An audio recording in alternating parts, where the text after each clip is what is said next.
Selamat sore, selamat datang di Pradita Learning Circle.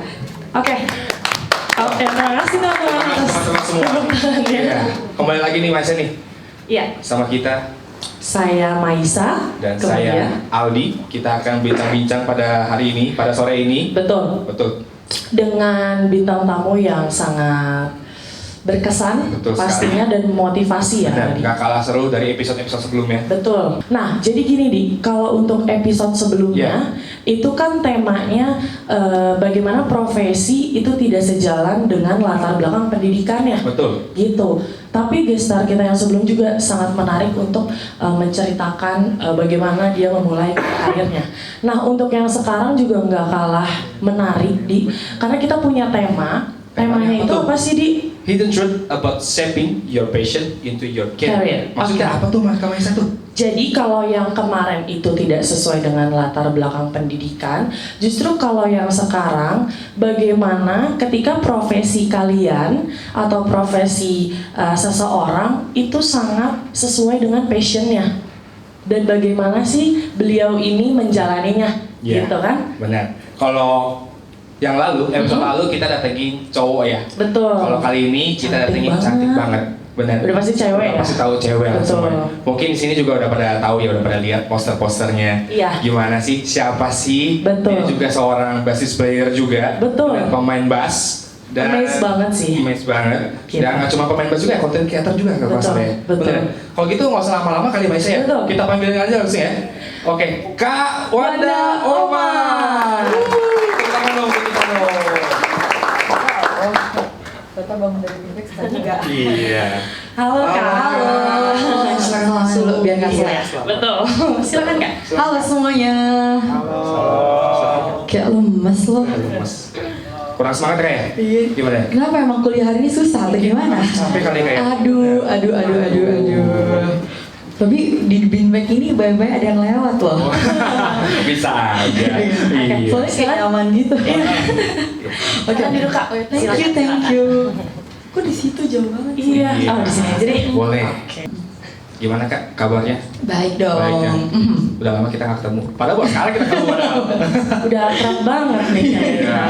Iya. Kayak lama banget gitu ya. Udah lama banget kayaknya ya. Iya. Oke. Gimana nih teman-teman? Mungkin masih pada capek kali habis kuliah ya? Ya capek banget ya. Iya benar. Terima kasih juga udah pada datang ya. Iya, Kita wah. betul. Karena memang topik hari ini sangat menarik. Benar. Wow. Apalagi ada kakak cantik di samping Benar. aku. Wadaw. Oke. Bisa sharing-sharing. Kita talk show untuk generasi muda saat ini. Betul. Gimana sih? Sekarang lagi juga Jakarta lagi panas ya? Iya, Benar ya? panas ya. Lagi panas banget. Dari Semoga teman-teman di sini tetap tidak terpancing dengan keadaan yang ada di luar sana itu. betul. Gitu. Kemudian langsung aja nih Kak Wanda. Jadi kan mungkin sedikit banyak ada yang udah tahu atau ada yang masih samar-samar tentang biodata kakak sendiri. Boleh dong kenalin diri. Iya, oke. Kita kenalan dulu kali ya. Nama panjang gue Wanda Wildan Tanya Omar. Cuman emang disingkatnya ya Wanda Omar. Oke. Sekarang gue 24 tahun. Apalagi biasanya? Biasanya Single atau Oke, atau ya Atau sudah kali ya? lagi almost sold out. Almost sold out, wow. Ya. Wah, almost sold out. Seriously? Didoakan ya. Didoakan, amin. Apalagi lulus kayaknya sekitar 2 tahun lalu. Wah, Ya dari kampus tetangga juga. Oke. juga.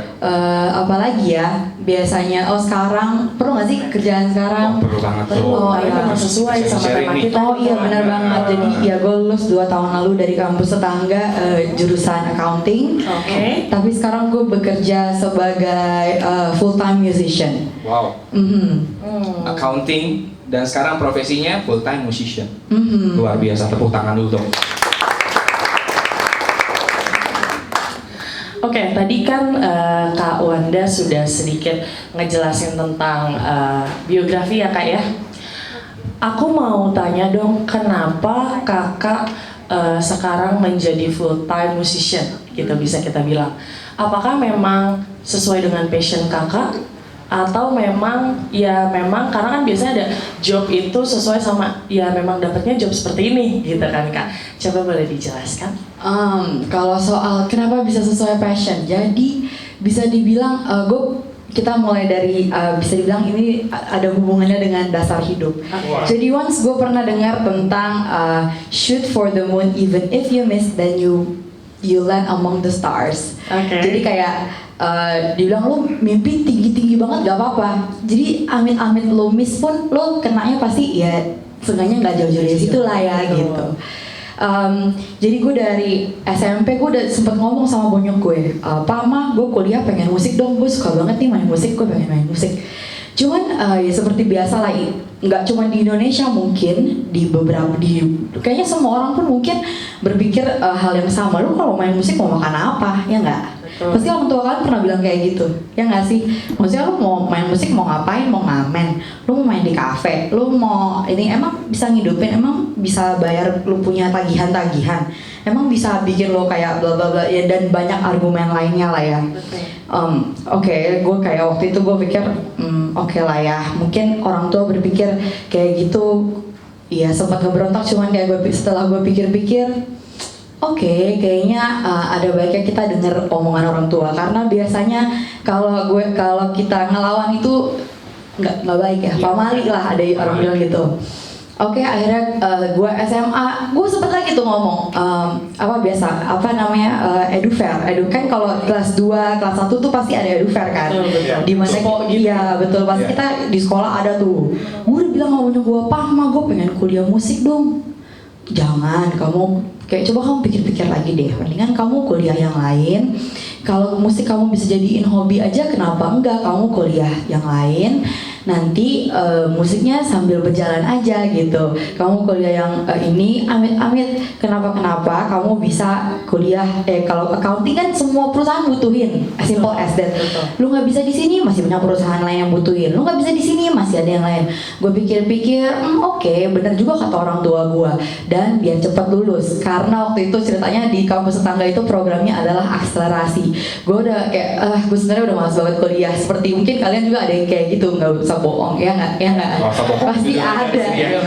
Iya, pasti kayak, aduh sebenarnya ya udahlah ya, nyenengin orang tua gitu kan.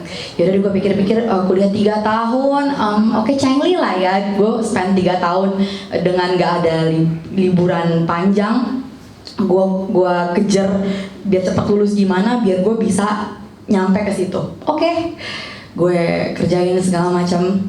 Tapi emang pada dasarnya ketika lu passion, mungkin bisa dibilang nggak akan bisa bohong, lu pasti akan secara nggak langsung lu pasti kayak akan mengikat atau menarik orang-orang di sekitar lu yang punya passion yang sama, ya nggak? Lu pasti akan kayak gitu. Misalnya contoh, lu suka main misal PUBG, pasti otomatis lu akan deket sama orang-orang yang sama-sama main PUBG.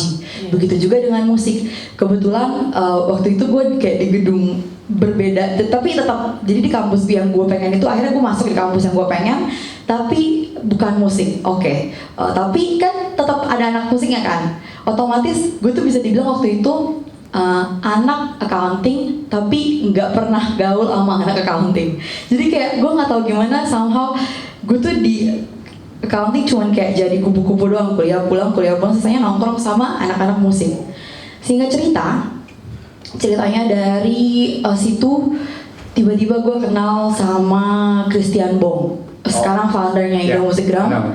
Christian Bong. Yap, dengan Andreas Arianto, teman-teman itu, dengan Kogi Hon Lohanda, komposer, dan maksudnya ini orang-orang yang bergelut di dunia musik sebagai bidang pekerjaan mereka.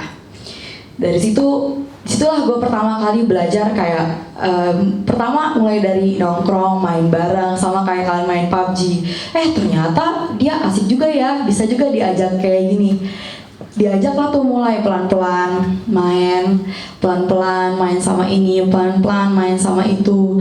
Lama-lama gue udah kayak bener-bener lah, ternyata bisa dibilang kayak gue udah jadi setengah-tengah kuliah itu gue udah bisa pay my bills, gue udah nggak minta duit sama orang tua. Ternyata gue udah bisa berjalan sendiri dan gue ternyata fine. Gue kuliah accounting, tapi gue ibaratnya waktu itu mungkin dibilang side job musik. Ternyata nggak apa-apa loh gitu. Awalnya masih kayak gitu tuh. Terus waktu itu gue belum mengenal yang namanya dunia Instagram. tapi namanya kita main, kita suka. Gue pengen di Instagram gue ada video gue main. Ya biasa lah kayak kalian juga kan. Pengen ada ini gue main. Gue taruh, gue upload. Gue tinggalin malam-malam, gue bangun pagi, kok HP gue panas banget, kenapa nih? Tahu-tahu banyak banget yang respon kayak video gue itu kayak banyak banget, tahu-tahu bisa kayak, terus kayak banyak banget. Dan dari situ gue mulai kayak wow, ternyata banyak orang yang suka dari permainan gue. Singkat cerita, dari situ pelan-pelan gue menjalankan 2 sampai sekarang. Jadi kayak dari Instagram dan dari offline musik gitu. Kayak gitu ceritanya. Jadi sampai sekarang ini gue lulus, awalnya bokap gue sempat kayak karena mulai khawatir kan, karena pekerjaan gue sebagai musisi ini kelihatannya mulai mengganggu. Bukan mengganggu sih, sebenarnya buat gue nggak mengganggu, karena mereka ngeliat gue kayak, kamu nggak capek Wanda, kamu pagi bangun kuliah, malam kerja. Karena musik itu dunia pekerjaannya benar-benar terbalik dengan dunia pekerjaannya kayak biasanya. Ketika orang libur kita kerja, ketika orang istirahat di malam hari kita baru kerja. Kayak bener-bener kebalik gitu loh. Jadi namanya entertainment kan. Dia sempat bilang kayak gitu, oke gini, papa kasih waktu kamu 3 tahun. Kalau kamu gak jadi artis, stop ya, gak usah main musik. Oke. Menurut gue fair lah ya 3 tahun buat ngebuktiin gue bisa atau enggak. Gue pun harus tahu di mana batasnya ketika gue memperjuangkan ini atau gue harus stop dan cari yang lain gitu kan. Ternyata 3 tahun lama-lama gue diajakin main Bass Heroes. Nah, Bass Heroes ini kalau kalian belum tahu, dia itu adalah salah satu album kompilasi yang isinya basis-basis top Indonesia. Karena gue di lingkup bass, jadi Bass Heroes ini ceritanya bisa dibilang adalah salah satu prestige-nya bass lah. Karena di situ semua top notch list basis top Indonesia tuh di situ semua. Jadi singkat cerita 10 tahun yang lalu jadi bokap gue ini memang musisi juga. 10 tahun lalu dia ngasih gue denger, nih kamu denger nih, album ini keren banget loh. Ini album isinya semua basis-basis ini, Om Yance Manusama, Berry Likumahua, Indro Hajo Dikoro, semua gila keren-keren. Mereka semua ini basis keren Indonesia. Terus singkat cerita 10 tahun kemudian gue diajakin main.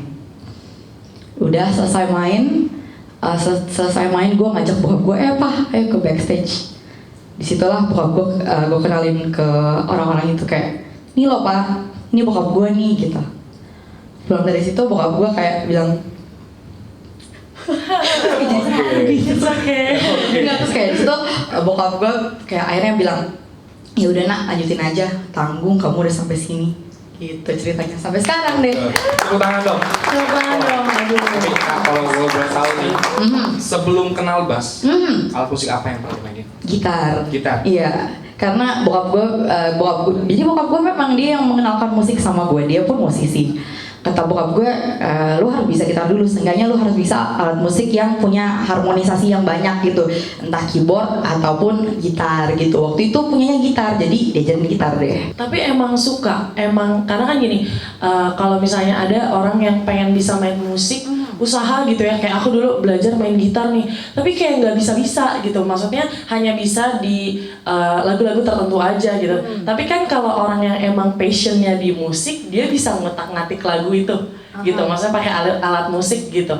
Dan emang kakak udah nyadarin juga dari awal memang kayaknya emang nyamannya di musik nih gitu, kayak dapat feel-nya tuh di musik, atau memang kakak sendiri yang memang aku emang maunya aja di musik kayak gitu. Oke, bisa dibilang karena background keluarga gue itu benar-benar semua suka musik, semua bisa main musik, tapi nggak ada yang menjadikan musik itu sebagai profesi. Mereka semua businessman lah gitu, tapi mereka semua bisa main musik. Jadi bisa dibilang mungkin karena dari lingkungan, dari tumbuh di lingkungan yang suka musik, jadi dari kecil mungkin udah terbiasa. Jadi lama-lama pas udah gede, ternyata not that hard buat mendapatkan itu gitu, buat masuk ke situ maksudnya. Nggak kepikiran untuk bikin band keluarga? So far belum sih, karena mereka nggak ada yang ini, Gak ada yang interest sampai ke situ gitu ya.